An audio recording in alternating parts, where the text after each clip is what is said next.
Tonight on CTV News, a bizarre arrest in the middle of a wildfire. We long-lined the person out, and he was of interest to the RCMP. How the rescue of a man on a cliff led to police arresting him minutes later. Give these people who need the additional help, the help they need, but just in an area that makes sense. The plan to remove notorious supportive housing from Granville, why the city won't reveal the new potential locations.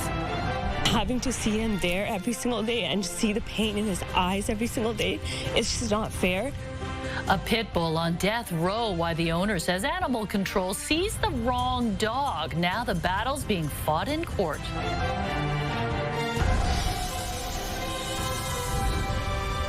This is CTV News with me, Jung Lee.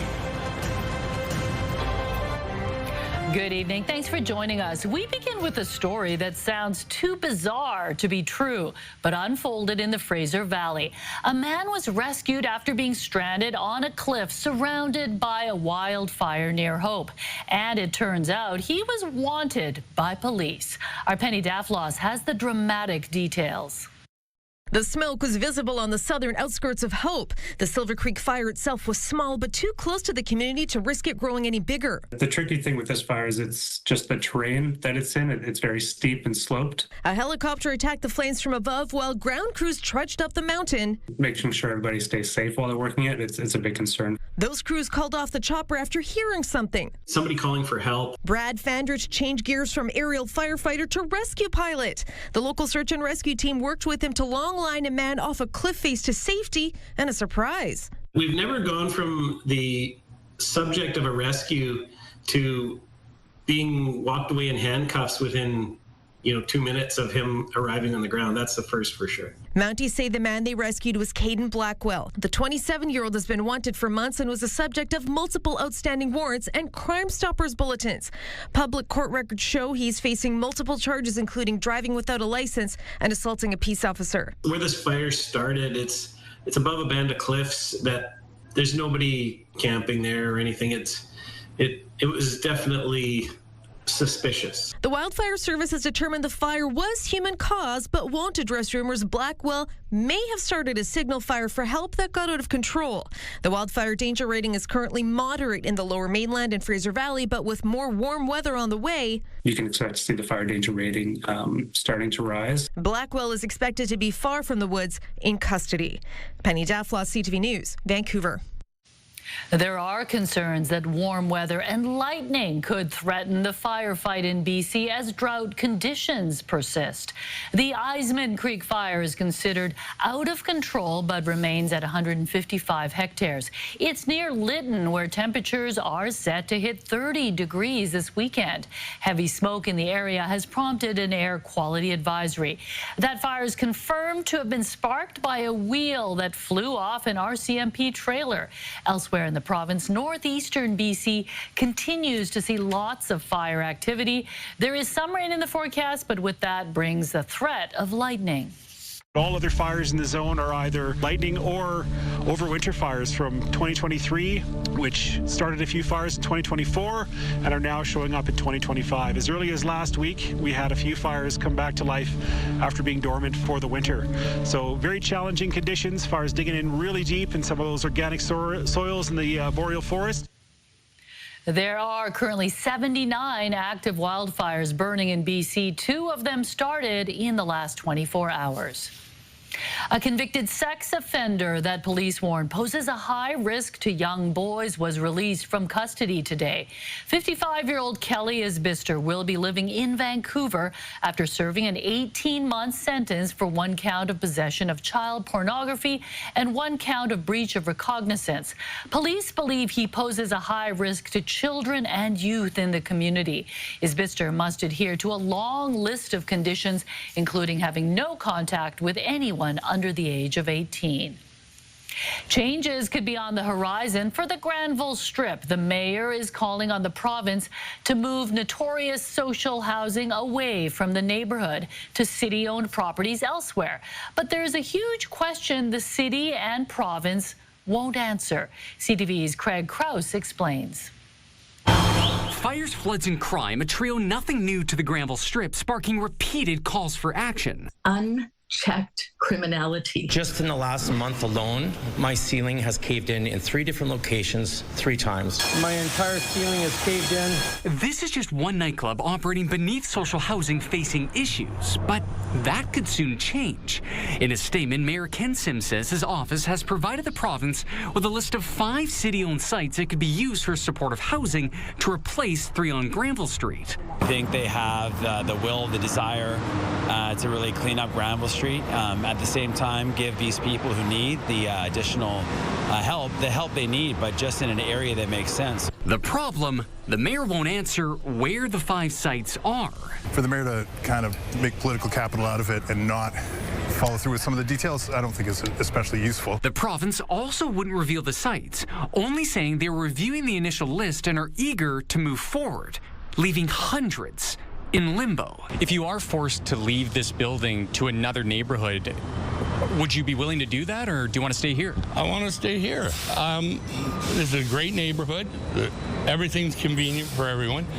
And the other thing is, where are you going to put us? Nobody wants SROs in their neighborhood. The 5 smaller scale facilities would have 55 to 65 units with more focused care compared to what the mayor calls a warehousing approach. So I was excited if we could move this quickly and this easy to find and secure different locations for folks that are low income. I went, great, let's do more of this then. That was the initial reaction. Do you think it's likely?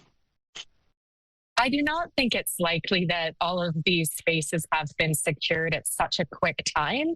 But since that's the announcement, I hope that is the case. Now the community will have to wait and see when and if this comes to fruition. Craig Crow, CTV News, Vancouver. A Langley dog owner is fighting to keep her pit bull alive after it was seized by authorities. She says animal control wrongly accused the dog of biting someone, then brutally injured the animal during the seizure. CTV's Kevin Chirac reports in a warning. Some of the video may be disturbing to some. Enzo's owner describes him as playful and full of love. A gentle giant. He loves to cuddle. In early 2024, Enzo was accused of biting a contractor hired to work on their property. He randomly walked into our yard with machinery, and both the dogs, one of our dogs particularly, not Enzo, ended up latching on to this gentleman's arm. Amardeep Hare claims it was her other dog who bit the contractor and that he arrived unannounced. But the township of Langley deemed Enzo responsible, and with a prior biting incident reported, the pit bull was eventually seized from the home. He was so terrified to the point he had defecated and urinated in his bed and all around the area. Enzo suffered injuries to his mouth, requiring veterinary care. I see myself like holding him again in that moment, just trying to comfort him and calm him. Since then, he's been held at the Langley Animal Protection Society shelter. Having to see him there every single day and see the pain in his eyes every single day, it's just not fair. Hare hired animal lawyer Rebecca Breder. This is definitely the most outrageous case I've ever had in terms of injuries to a dog in the course of seizure. The 2 main things that they did wrong in this case is, 1, we say they had an invalid warrant, and 2, without a doubt in my mind, it's the unreasonable manner in which they conducted the seizure. No dog, no animal should ever go through a broken jawbone, teeth hanging from his face. The Langley Animal Protection Society told CTV News via statement that Enzo was injured during this process is deeply unfortunate. However, the seizure was carried out in accordance with standard protocols and best practices. The township of Langley says Enzo is set to be euthanized. Hare says she's going to keep fighting. I'm not going to stop till my dog comes home. Hare's legal challenge to set Enzo free is now before the courts. Kevin Chirac, CTV News. BC is stepping up the fight against hate-motivated offenses by expanding its provincial hate crimes unit. BC is the only province with a provincial policing unit solely dedicated to investigating hate crimes, supporting victims, and working with communities to prevent these types of incidents. BC is investing more than $730,000 into the unit, adding 5 additional RCMP officers and a new intelligence analyst. The funding's part of the province's $230 million investment into the BC RCMP. The province saw a 23% increase in reported hate crimes from 2022 to 2023, with those linked to religion and sexual orientation seeing the biggest jump.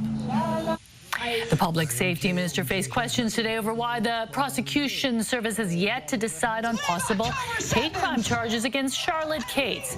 The pro-Palestinian activist was arrested last April, and Vancouver police recommended she be charged with hate crimes after she praised the Hamas attack against Israel during a rally.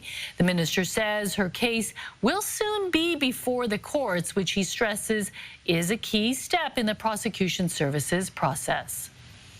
2 people arrested in the extortion violence targeting Surrey's South Asian community have been released from custody without charges. But police are calling yesterday's arrest a turning point in the investigation. I think there will be more information to follow, but at this point, I think we should celebrate it as a positive first step on dealing with that matter, which has plagued this province of recent months. Police are revealing very little about the suspects, except that they're Surrey residents. Surrey Mayor Brenda Locke thanked police for their efforts, saying their actions send a powerful message that violence and criminal activity will not be tolerated. The extortion cases date back to late 2023 and have terrorized many business owners in the South Asian community. It's been a week since the explosion at Bowen Ma's office in North Vancouver. Now the MLA says she won't be intimidated from continuing her work and serving her community.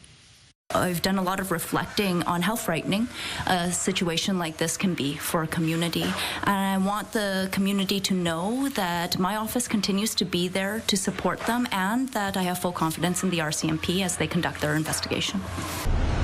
Last Friday, an explosion tore off pieces of the front door to her constituency office. The office remains closed to the public because of the damage. Ma says her staff have been working virtually and are able to answer calls and emails from the public. A police investigation into the blast is ongoing. There's more than a year before the next civic election, but one person has already said he wants Vancouver Mayor Ken Sim's job. In fact, he credits himself for Sim's campaign success. Now the mayor's former chief of staff has launched a new party to boost his election hopes, while the two remain locked in a nasty legal fight. CTV's Isabella Zaffarisi has the story. Vancouver Mayor Ken Sim's 2022 election victory was a blowout. Sim and his ABC candidates securing 19 seats. Former campaign manager Karim Alam credits himself for the triumphant win. I was the coalition builder and I was the architect of the platform. And now he's running against his former boss, throwing his hat in next year's mayoral race. I wanted to put my name forward because I'm not happy with the direction of the city. He's running under a new civic party called the Vancouver Liberals. I'm center left, but I intend to have people further left of me and people further to the right of me running with me. Alam left his position at City Hall only a few months after Sim came into power. He's now involved in a legal dispute with Sim, who has accused him of defamation over social media about an alleged impaired driving incident. And in every single instance since Ken Sim got elected as mayor, he's rolled back on his platform, he's rolled back on his coalition, and he's rolled back on his promises to the city of Vancouver. Alam says if elected, he'll prioritize affordability. The only thing that I will be measured on if I'm successful as mayor is if I'm able to get young people to move back to the city. CTV News asked each opposition councillor whether they're thinking of running for mayor. The only councillor to hint at it is longtime Green City councillor Pete Fry. A day doesn't go by that people don't ask me if I am. It's a conversation I have to have with my wife and my team, and certainly flattered by the interest. I haven't made up anything close to a decision on that one, but certainly considering it. With 15 months until the municipal election, Vancouverites will have to wait and see whether ABC's former campaign manager can create his own political success. Isabella Zaffarisi, CTV News, Vancouver. The family of a child whose rare disease medication was cut by the province is meeting with the Minister of Health this evening.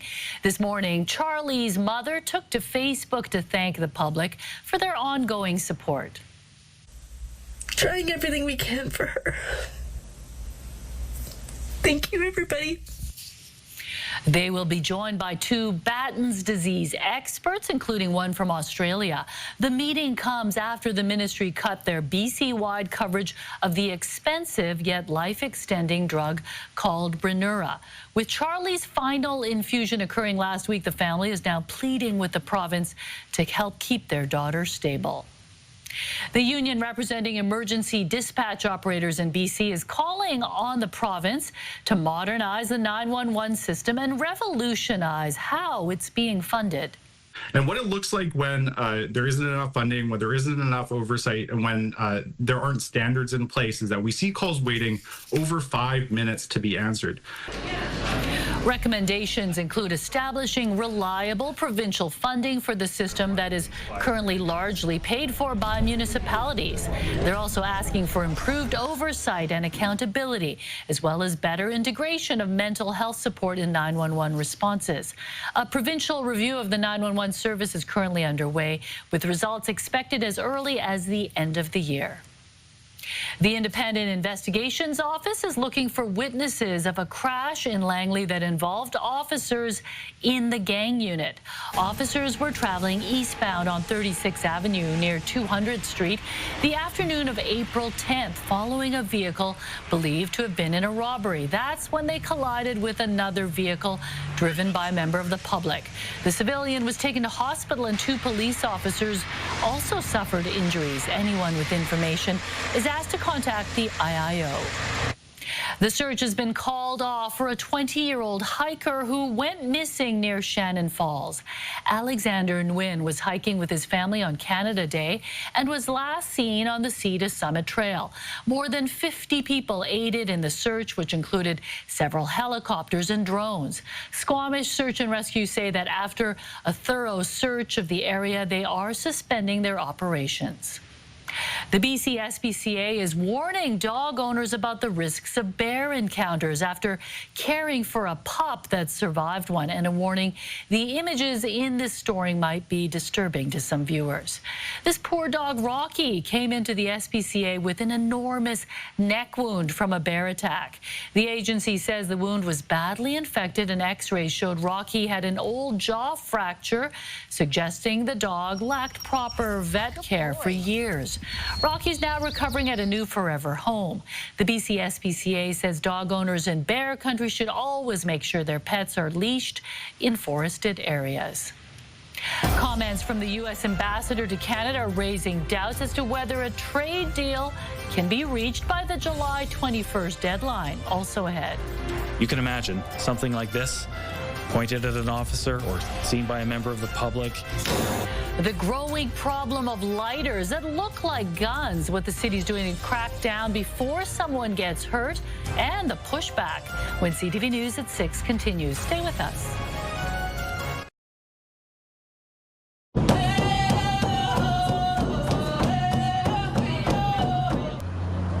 Greenpeace protesters took to the streets of downtown Vancouver today with some colorful words for the metals company. Supporters painted the streets outside the company's headquarters with the message, "The ocean is not for sale." They say their goal is to highlight the destructive practice of deep-sea mining and what they're calling TMC's attempt to bypass international maritime law.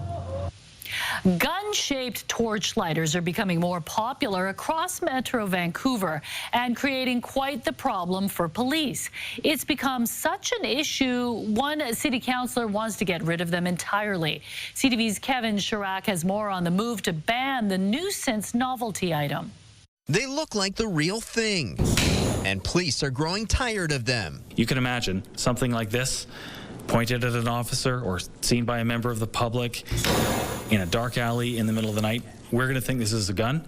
and we're going to treat it as if it's real. Late last month in this East Van neighborhood, police responded to reports of a man with a gun in his home.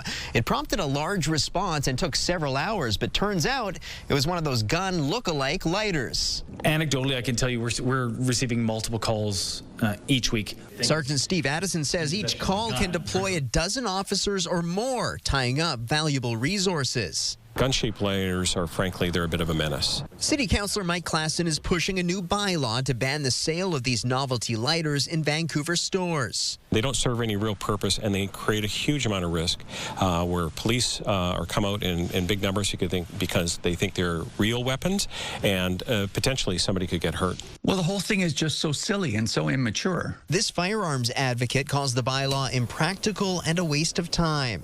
What does that look like? Or, you know, or somebody that has a gun-shaped lighter, maybe that walked in from Burnaby that gets caught with it, you know, is lighting a cigarette or something. Are they going to face a firearm charge? Are they going to just face confiscation? And how do you police people buying them online? Klassen admits there are legal hurdles, but believes the bylaw could ignite meaningful change. I think that sending the signal of making sure that they are banned for sale would be a very important first step to make sure that we don't have these around. Council is expected to vote on the bylaw in the coming weeks. Kevin Chirac, CTV News, Vancouver. The countdown is on to the 23rd annual Vancouver Chinatown Festival, kicking off next weekend. This free, family-friendly event fills the air with excitement, featuring food, music, live performances, and activities for all ages.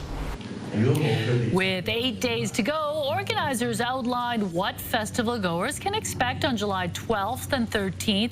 Each day from noon to 6 p.m., Kiefer and Columbia Streets will be bustling with a variety of cultural activities, entertainment, and cuisine. Highlights include the main stage performances, children's theater area, and a giant mahjong board. Well, that's next weekend, but plenty of action before then. And Lou is live at the night market at North Vancouver's Shipyard District. Things look like they're really buzzing there already, Anne. Oh, yeah, so busy, and it's the perfect night for it. It's family-friendly, pet-friendly as well. Great night to come and shop. As always, there are local artisans as well as food trucks right behind me. Local artisans, as mentioned, selling their wares, honey and food and jewelry and everything under the sun. And you can also hear live music that is going to be playing all night long as well. So as mentioned, great night for it. Here's a look ahead at what we can expect through the overnight. A few clouds, seasonal temperatures overnight, and then into tomorrow we'll see a mix of sun and cloud with temperatures just around the 22-degree mark. The UV index will be very high, so again, stay hydrated and slap on that sunscreen. CTV Weather brought to you by Expedia Cruises. Explore the endless possibilities at one of our 36 BC locations. Learn more at expediacruises.ca. And me, Jang, it wouldn't be a night market without delicious food, and my favorite, of course, beaver tails. Oh, that looks good. And I can't say I can save some for you at all. No, I don't think you're going to save. There won't be any left. I don't expect any. Enjoy. All right, thanks, Ann. Severe flooding in Texas has turned tragic. The frantic search for missing campers and a terrifying boating accident for a Toronto family. Turned to me and she said, "Dad, are we going to die?" I said, "Not tonight, kiddo. We won't die tonight." A storm sends them crashing into a reef in the Bahamas. The dramatic rescue after they put their daughter in a life raft. That's ahead.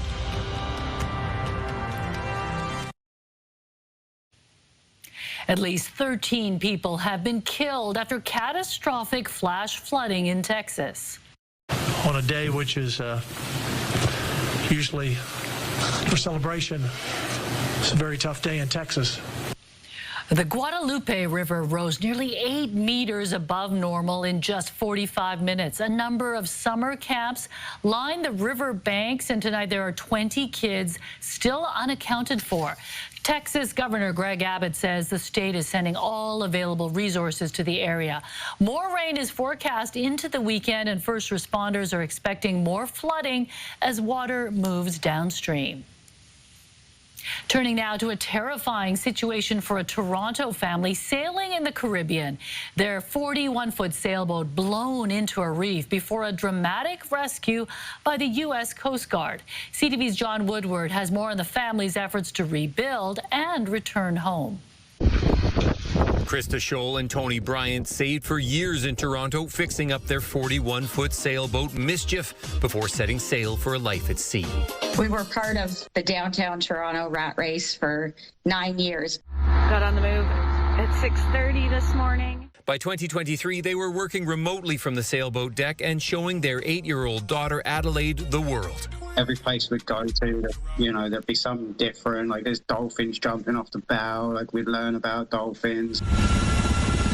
Then on Sunday, some 5,000 nautical miles from where they began, it was the weather making mischief. Their vessel was blown off course into a reef in the Bahamas. Waves battered the vessel. It took on water through a hull breach. They frantically put Adelaide in the life raft. It's something that will stick with me for the rest of my life. But she turned to me and she said, "Dad, are we going to die?" I said, "Not tonight, kiddo. We ain't dying tonight." A passing ship heard their mayday calls via flashlights and flares and called the U.S. Coast Guard, which launched a helicopter. Shockingly, the most amazing noise I've ever heard, hearing a helicopter approaching. By 2:30 in the morning, the family was hoisted into the chopper. I'm sure it was very scary for her because the noise and the whipping, the spray of the whipping water. And I think at that point for me, it was the moment where I was like, okay, we're going to be okay. They're alive and grateful, though almost everything they own is in the ocean. We need to get some identification so we can fly, or anything so we can fly back to Canada. Heartbreaking for them to see the sailboat Mischief, their home for almost 3 years, wrecked on the reef. John Woodward, CTV News.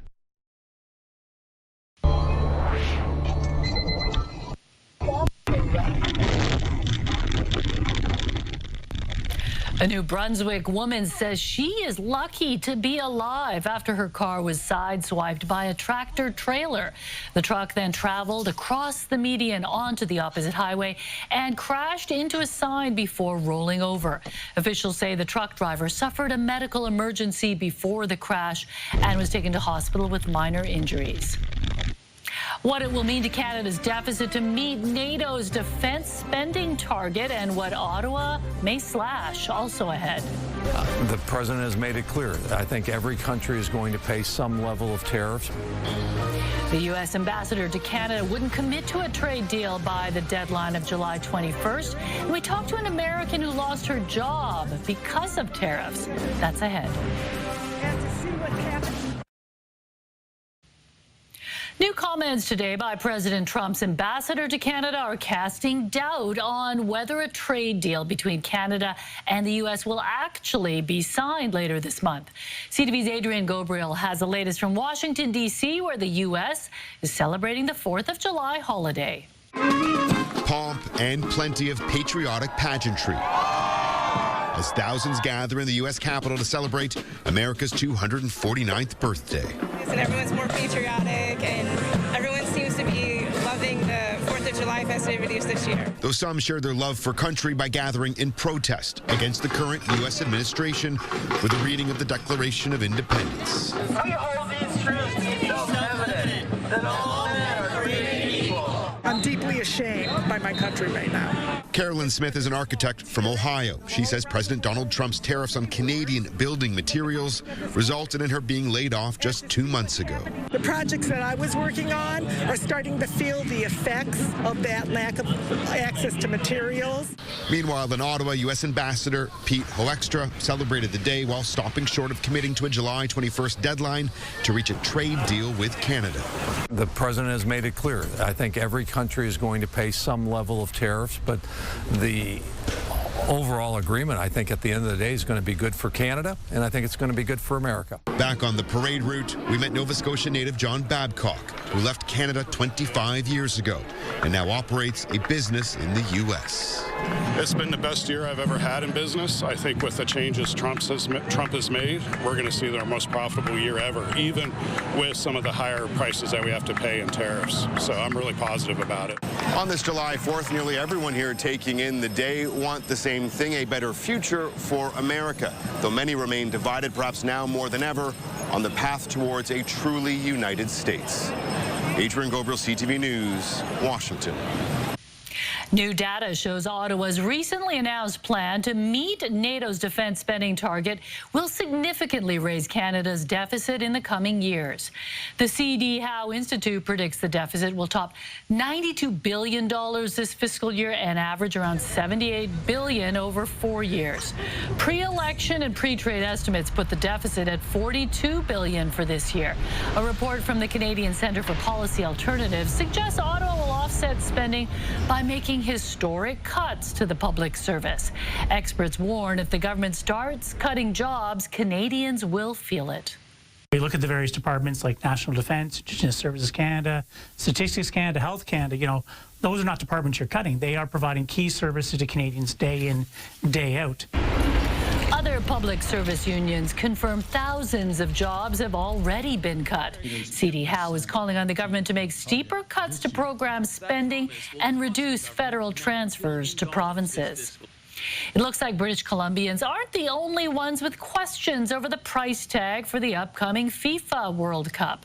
A new poll from Leger suggests half of Ontario residents surveyed do not think the games are worth the cost. However, about 40% believe it is worth the price tag.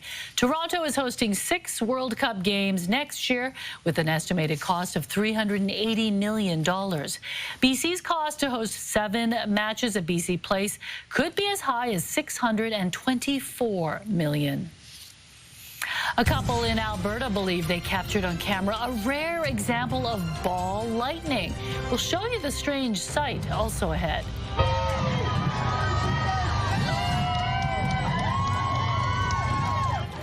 Country music superstar Shania Twain saddled up to kick off the Calgary Stampede with more than 300,000 people lining the parade route. That's ahead. The spirit of the West is alive and well here in Calgary. Back in the saddle, hundreds of thousands pack the streets for the 2025 Calgary Stampede Parade. Canadian country superstar Shania Twain leads the party. We'll have that story right after Anne's forecast. But first, a couple in Alberta captured a shocking sight on camera after a bolt of lightning struck near their home. It was probably anywhere from 1 meter to 2 meters in diameter, so it was fairly large. And then, I don't know, about 20 feet above the ground. What is it? Watch as a ball of light crosses the horizon. The couple who recorded this video say the spectacle lasted about a minute. They suspect they witnessed what's known as ball lightning.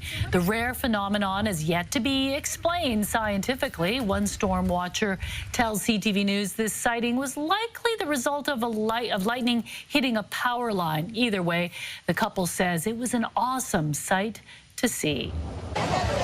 Pretty fascinating images there, and wow. At least we don't have to worry about any kind of lightning here in Metro Vancouver.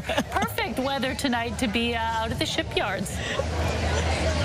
Yes, that is right. We've got blue skies, sunshine, warm temperatures, a great Friday night here at the Shipyards Night Market. Very family-friendly, pet-friendly. As you can hear music behind me, we've got food trucks as well as local artisans. A great night to be here. So let's see if it's going to be a great weekend as well. Here's a look at our satellite radar imagery right now. We do have a ridge of high pressure that's keeping the south coast and southern interior dry. Different story for the north coast with that next system pushing its way in, bringing in some wet weather. So that ridge in the ridge of high pressure, it is going to build and strengthen as we head into the weekend and next week, bringing in warmer temperatures, inland temperatures reaching the 30-degree mark early next week. So make sure you stay cool. And here's some tips to beat the heat because it is going to be pretty hot out there. Stay hydrated, drink plenty of water, make sure you help others. So check on your neighbors, the elderly, and make sure your pets stay out of the cars, keep them at daycare or at home, and keep cool. pools. Go to a place with air conditioning or a cooling center. Make sure you close your windows and blinds during the day, or just go to a mall, walk around, and yeah, just stay cool. Or the grocery store, as Mijang likes to go. All right, let's take a look at our forecast heading into tomorrow for the North Island. A mix of sun and cloud for Port Hardy at 17 degrees, 22s for Campbell River and Comox for the South Island. Sunny breaks for Tofino, lots of sunshine from Port Alberni right down to Victoria. Sunny breaks for the Sunshine Coast up the Sea to Sky Highway, 23 for Squamish, and across the Lower Mainland, a mix of sun and cloud with temperatures between 21 and 22. Heading into Sunday, we're looking at temperatures between 23 and 27. Inland temperatures soaring to 29 on Monday, 30 on Tuesday.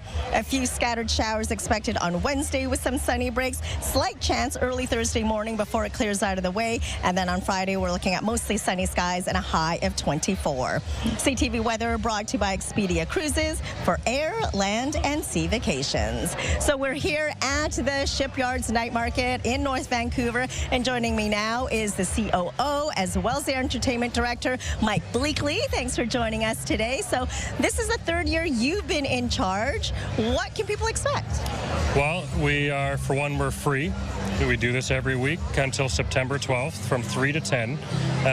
We have food trucks, artists and vendors, and live music every week, curated differently every week, so there's always something different. And it's the best place to be in the Lower Mainland. It is, and it's just a sea bus ride away, super short. And you also have something called Battle the Bands that our very own Kerry Adams is involved in. What is that about? It's called Shipyards Got Talent, and it's our version of a popular show that's out there. And we put through about 40 acts between 4 and 10. We give away a recording package to the solo artists, and we give away a paid gig to the winning cover band. So it's a great way for bands to get exposure and get on our radar and potentially get booked within our schedule. That is absolutely amazing. So great for the whole community. You're lifting up the community. And yes, a great night to be here. Hopefully more great Friday nights here at the Shipyards in North Vancouver. And Mijang, I don't know if we still have time to get a band together to join the Battle of the Bands here. We might. Can you sing? What can you do? Sing poorly, so I don't know if I want to go up against it. But if Carrie is one of the judges, you know, maybe she'll give us a little bit of an edge. We're a shoo-in if Carrie's judging. I've got my ukulele. Let's sign up. Sounds like fun. Lots to do, and I like how they change things up every week as well, so that's interesting. Yeah. All right, thanks a lot, Anne. The Calgary Stampede grounds are packed with people after this morning's parade kicked off the festival.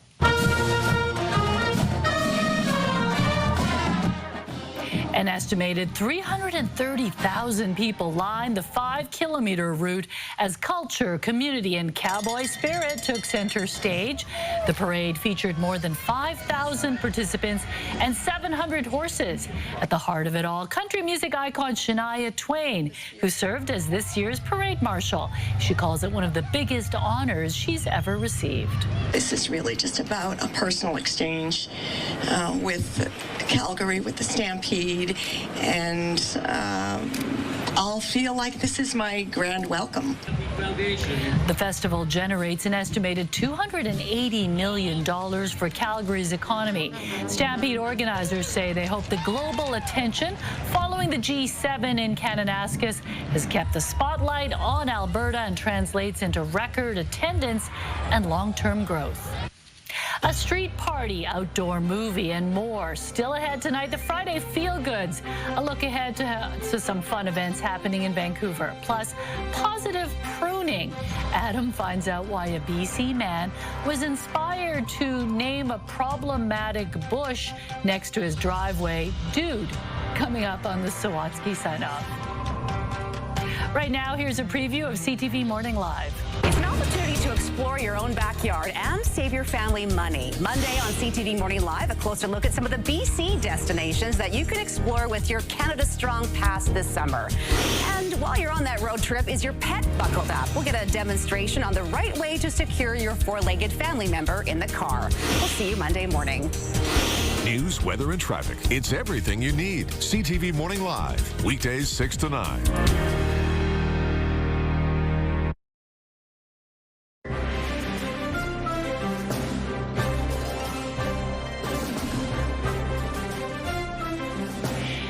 welcome back. It's time for Friday Feel Goods, a weekly roundup of unique events happening in Metro Vancouver. Here are 3 things worth checking out.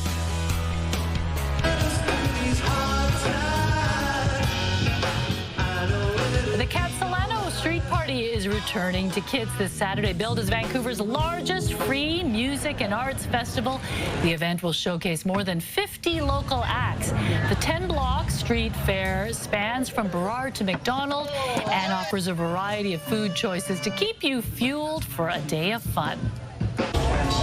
Sounds fun. And head to Second Beach this Tuesday for a screening of The Princess Bride, the first movie of the Evo Summer Cinema Series. This year marks the 10th anniversary of the largest outdoor movie series in Canada, which is free to attend. It will run every Tuesday until August 26th. Movies start at dusk, but you should arrive early if you want a good spot. I have never been to that outdoor movie thing. Neither have I. I always work evenings, so yeah. I miss all the fun. This is on the weekend, though. Oh, right? okay. Okay, well, the Vancouver Art Book Fair will be on all weekend at the Roundhouse Community Centre. Now in its 12th year, the event features the work of more than 100 publishers and artists from around the world. It's free to attend and runs from 5 p.m. Friday to the same time on Sunday. And if you have any events you'd like us to highlight, email your tips to CTV Feelgoods at ctv.ca. I like the free aspect of that, right? There's always so much going on. Definitely. Okay, competitive eaters converged on Coney Island today to see who can eat the most hot dogs as part of a popular 4th of July tradition. Champion of the world, Joey Chestnut! Joey Chestnut retakes his title and another mustard belt after wolfing down 70 and a half hot dogs in 10 minutes. This is his 17th overall victory. Chestnut was banned from the contest last year because he struck a deal with the plant-based company Impossible Foods. On the women's side, reigning champ Miki Sudo held on to her title, throwing back 33 dogs in 10 minutes. What? I can't believe it. How are they still alive? I these don't two know. people? And they're not huge either. Like, they're just kind of average-looking people. It's real talent. I guess we could call it that. Okay, Mary, what's coming up tonight? Yami Jung, we are hoping to get an update from Charlie Pollock's family after the family meets with the health minister this evening. Charlie is the young girl with Batten disease, and her medication was cut off by the province a few weeks ago. And 5 months into the U.S.-Canada trade wars, southbound crossings keep trending down. Crossings were down 42% in June compared to the same period last year. And we'll have more at 11:30. Yeah, Canadians are standing firm on that. All right, thanks, Mary. Well, a couple on Vancouver Island is taking pruning to a whole new level. They've turned a source of concern into a source of neighborhood pride. In tonight's Sawatsky sign-off, Adam has the story behind the dude with 2 faces. Every time she backed up her car, the head on the swivel really a lot. Tracy Ferreria's view of the oncoming traffic was blocked by that bush. It was a bit of a challenge, safety-wise. But Tracy didn't want to cut it down. So her husband John wondered if the best workaround was to cut through it. And so I made a couple of holes. Which proved to be a whole lot of help for Tracy. That's brilliant. This is so much easier to get out of the driveway. Until a friend mentioned the hole looked like a mouth. You got to make a face. So I made a face, let the hair grow on it. He even named it. But despite John's best efforts, the dude seemed to be somewhat dour. I said, you got to do one on the other side that's happy. So John made the other side smile, which not only inspired passing people to share appreciative comments, but leave presents too. Then left a beer there for me to say thank you. For Christmas, someone left a card and say thank you. Because every season, Tracy and John find some way to make the dude even more dynamic. For Halloween, I have a mannequin that I stuff in its mouth there. While the grumpy side can get ghoulish, the smiling side is happy to hop at Easter or ho ho ho come Christmas. I sewed a really big Santa hat to put on it. But when it comes to celebrating our country, there's a consensus that both sides fly flags attached to hockey sticks. In today's world, I think we need to do happy stuff. Which is why John has expanded his positive pruning to include a second bush he calls the little dudes, who Tracy calls the kids, because like real children, they also can't get enough of Christmas. A little bit of effort can bring a whole lot of joy. So why not take the time? Adam Sawatsky, CTV News, Saanich. I like how they incorporate all the holidays. Yeah, and I like the hair, too. Topiaries. I love topiaries. Anne, how's it going down at the Shipyards district? So good, and it's dinner time, so my two favorite things put together, sushi and taco. So come on down to the Shipyards Night Market. Fun for the whole family, and you never know who you're going to run into. Look at that, Mark Jason. Yeah, amazing. So have a great weekend, everyone. We're going to have some dinner. Oh, Miss you guys. Nice to see Mark there. I know he lives nearby, and that food looks good, too. I'm hungry now. All right, thanks for joining us. Have a great night.